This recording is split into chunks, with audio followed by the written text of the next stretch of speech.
facts and circumstances and background, not only of this case, but of this young man.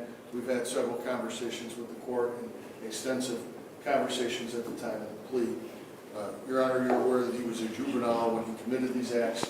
That is not an excuse. He offers no excuse for his behavior other than he completely was out of his mind for a day and a half or 2 days and did some things that might look glamorous, as the prosecutor said, on a video game, or might be glamorous in a music video, but certainly are real. They're real to the victims. They're real to the consequences that he's going to suffer for this. He has accepted full responsibility by entering the pleas of guilty.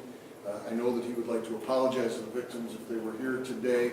I know he would like to speak to the court and accept responsibility and apologize to the community for his actions and the danger and seriousness of the events that he caused. Again, Judge, he was 17 at the time. He had a lot going for him. He is a high school graduate. He had great opportunities ahead of him, and in one weekend he put a lot of that in jeopardy. I know he'd like to address you, sir. All right, Tom, thank you very much. Mr. Perryman, what would you like to say?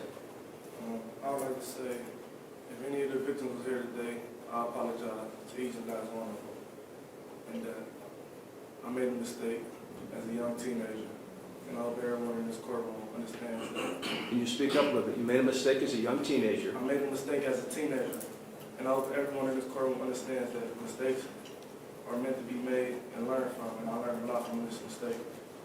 And to you, Your Honor, I want to say, I hope you understand that I sit right here and accept my consequences like a man. And I only hope that you be as lenient as possible on my sentence, being the fact that I got 2 daughters that I want to be there for. Thank you. 2 daughters. Yes. Ever been married? No. How many different women? So, How old are your children?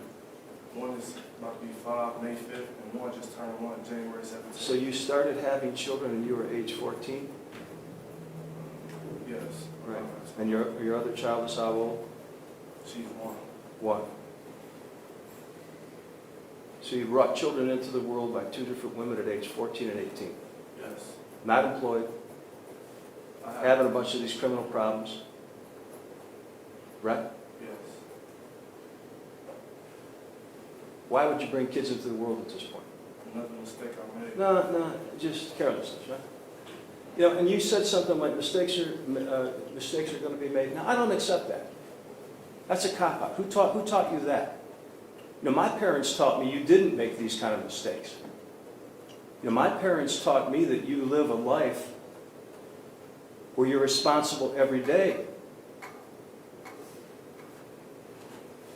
I want you to explain to the media, to the public, to all of us who live in this civilized society that's not so civilized sometimes, how you could even begin to contemplate involving yourself in this kind of activity. Hanging around the wrong crowd. You are the wrong crowd. You've had a serious juvenile record. A sexual battery at age 14, if I'm not mistaken, gentlemen, is that correct? Yes, sir. And you had a robbery in juvenile court. You were incarcerated at ODYS, correct? Yes. How would you possibly think about doing anything like this? Were you living with your mother at this time? Yes. And who was in that household? Can you say it again? Who was in the household? Who lived with you and your mother? It was me, my mother, and my brother and sister. Okay. How many brothers and sisters? I have 1 brother and 2 sisters. Okay. And where's your father? He's in prison. He's in prison. Ever been a part of your life? When I turned 12. When you turned 12. Yeah. But now he's in prison. Yeah. He's out now. He was in prison. What was he in prison for? I don't know. Right. Okay.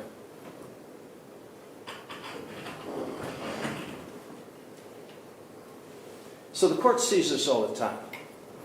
You know, what we have now is a generation of parentless or fatherless young defendants who got a hell of a chip on their shoulder. And they've got access to violent video games and more computers than the Apollo astronauts had when they landed on the moon. And the sky's the limit, baby. Right? Yes. just like a video game out there, right? Yes. Right. Here's your answer to the question. If any of you wondered whether violent video games influence criminal conduct, here's the answer to the question. So, but there's also a sense of hopelessness in what you've done. You understand that, of course, right? Have you thought about that? Yes, I understand. How do you explain that to yourself? I mean, you know you're going to be arrested. You're out there, there's video everywhere, you're driving the most obvious car you possibly can drive in Cuyahoga County, you know, and you have the car and you commit 4 robberies in 12 hours and you're taking, you know, Snapchats of yourself on the hood of a stolen car. You knew you had to get busted, right? Or you tell me, did you think you could possibly evade capture? Your Honor, not paying attention. No, excuse me. What are you saying? You weren't paying attention to time? I understood the consequences. You did or you did not? I didn't.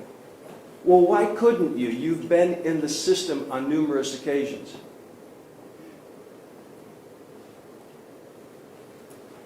So what's that all about? You didn't learn anything from this process at all? Few things. Mm-hmm.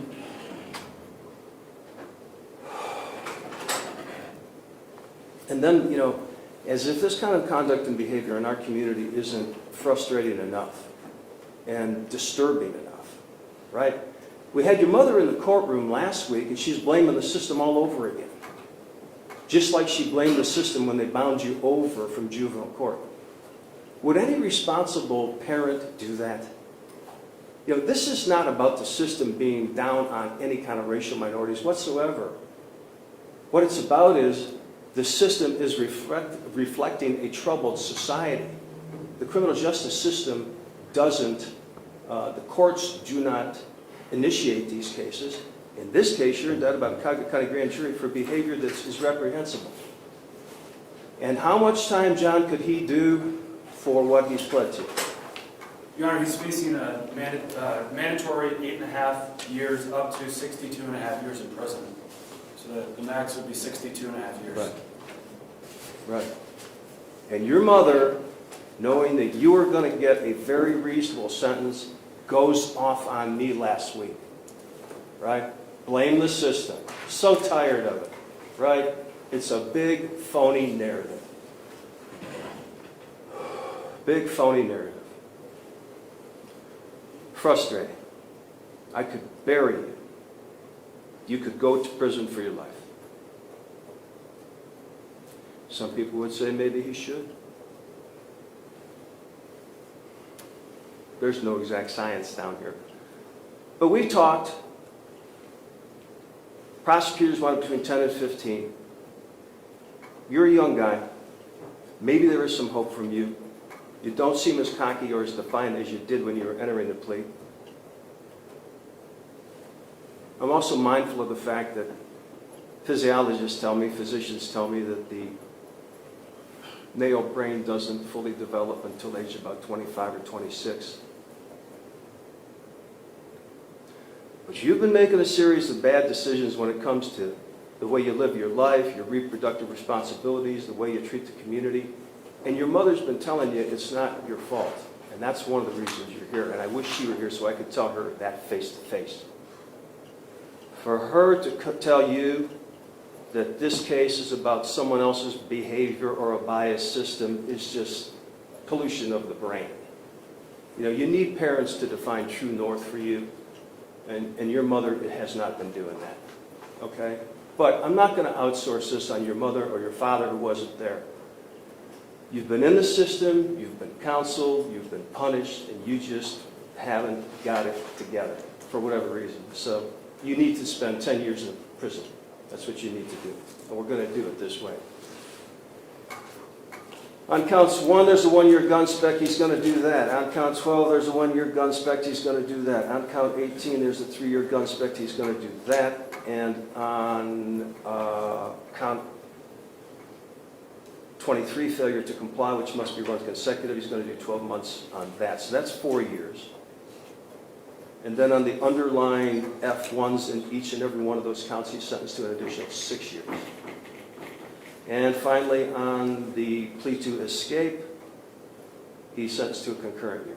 So that would be 10 years, right, Tommy? No, Judge, that would be 12. I think actually the specifications were 3, 1, and 1, which would be 5.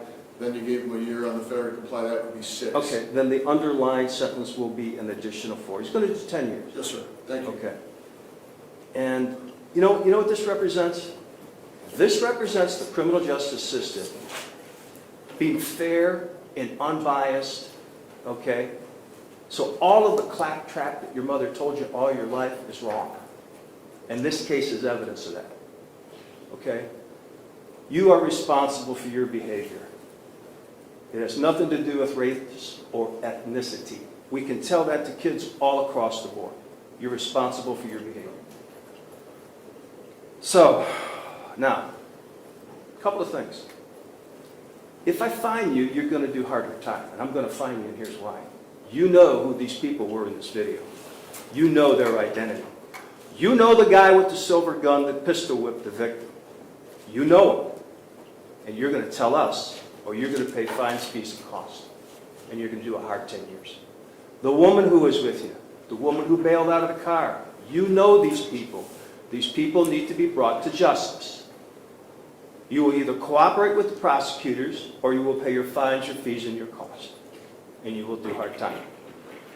Additionally, when you're released after 10 years, you're going to be on 5 years of post-release control. Your failure to comply will result in another 5 years, or could result in another 5 years administratively. Or you could be charged with a new case, such as escape. And if you cut your ankle bracelet off, they'll charge you with that again.